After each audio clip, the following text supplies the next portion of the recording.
Up to that point, we covered one is source of information that generate original message.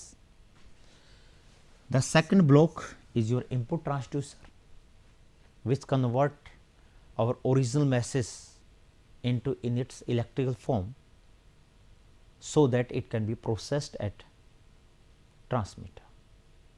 The third part we already covered, that is transmitter. The transmitter makes our signal suitable so that it can be transmitted over communication channel. Now, in this part we are discussed with communication channel. A communication channel, it is a transmission medium that provide a physical path or a means of carrying electrical or electromagnetic signals between transmitter and receiver. Means communication channel is your path between your transmitter and receiver.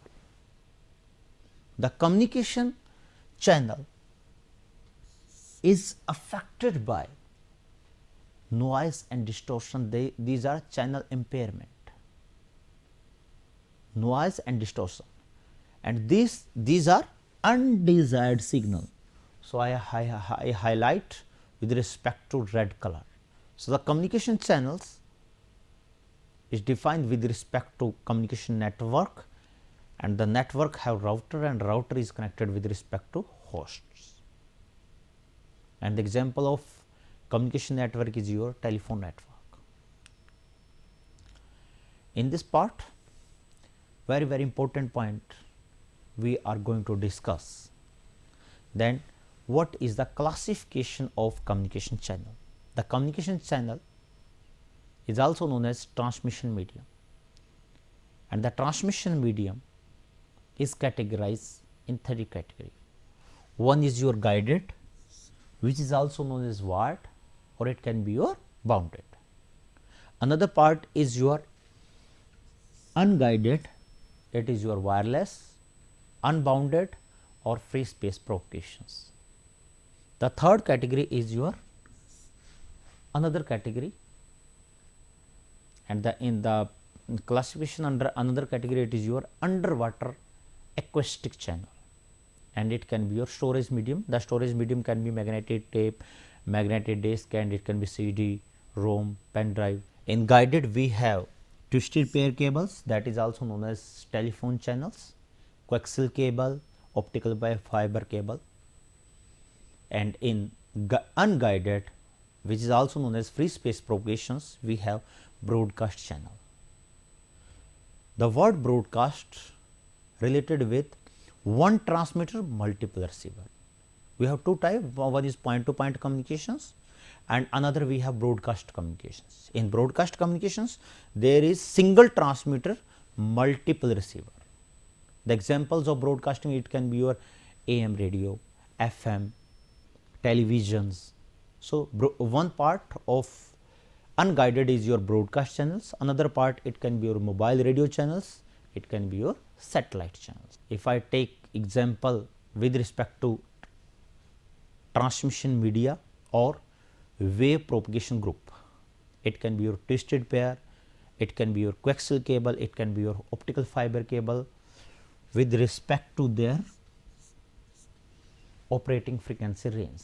Similarly, we have wave propagation group, it can be your RF ground wave, it can be your RF sky wave, it can be your RF line of sight wave with their operating frequency range. Say important note regarding communication channel.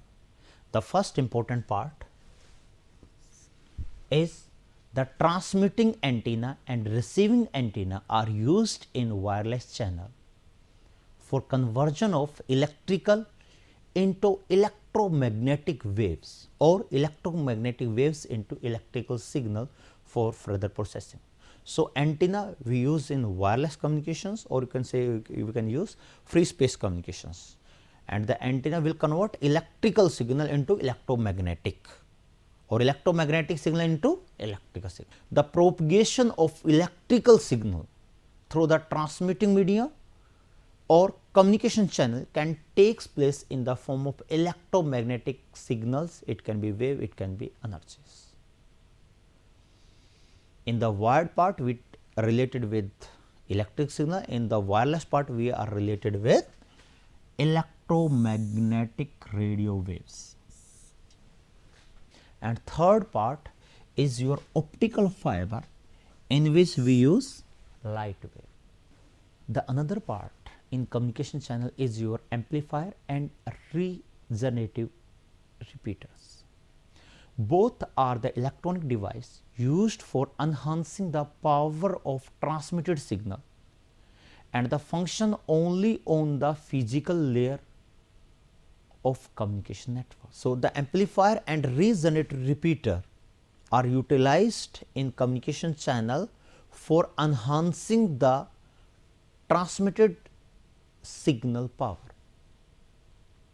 so that the message with acceptable signal to noise ratio or signal to noise distortion ratio is received at the receiver, and the receiver can recover the original message.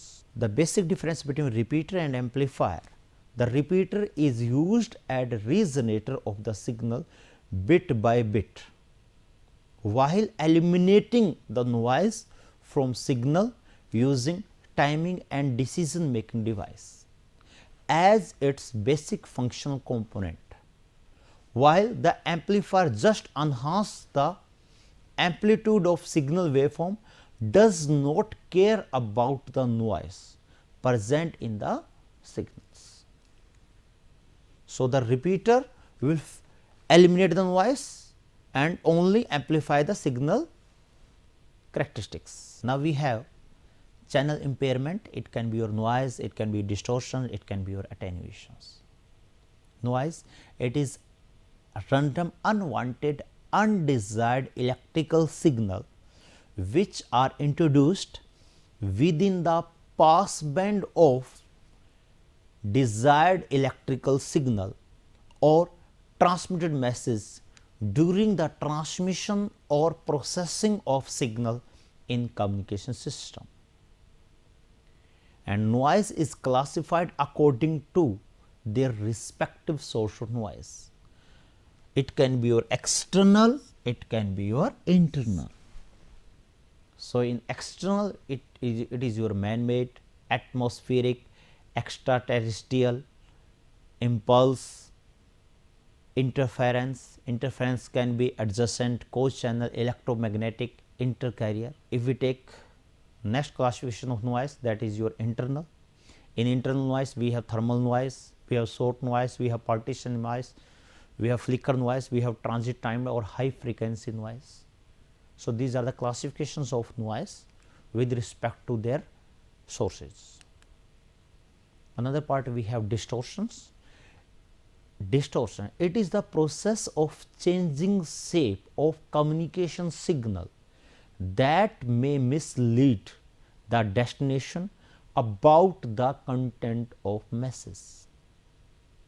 Means shape of signal is changed in the distortion, and this is happened due to inability of channel to recover all the frequency, phase or amplitude information truthfully or completely at the receiver. The distortions, if you take the classification of distortion, it can be your linear, non-linear or multipath fading. In linear we have amplitude, we have phase or delay distortion. In non-linear we have harmonic distortions, intermodulation distortions or combination of both.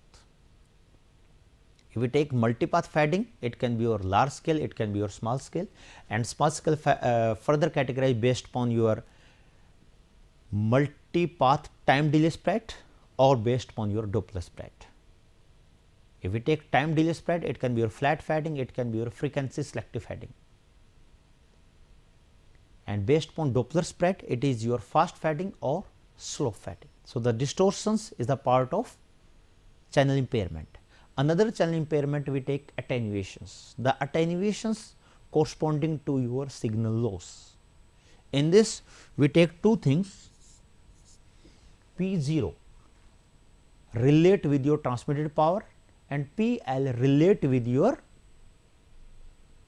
received power with a distance of L kilometer.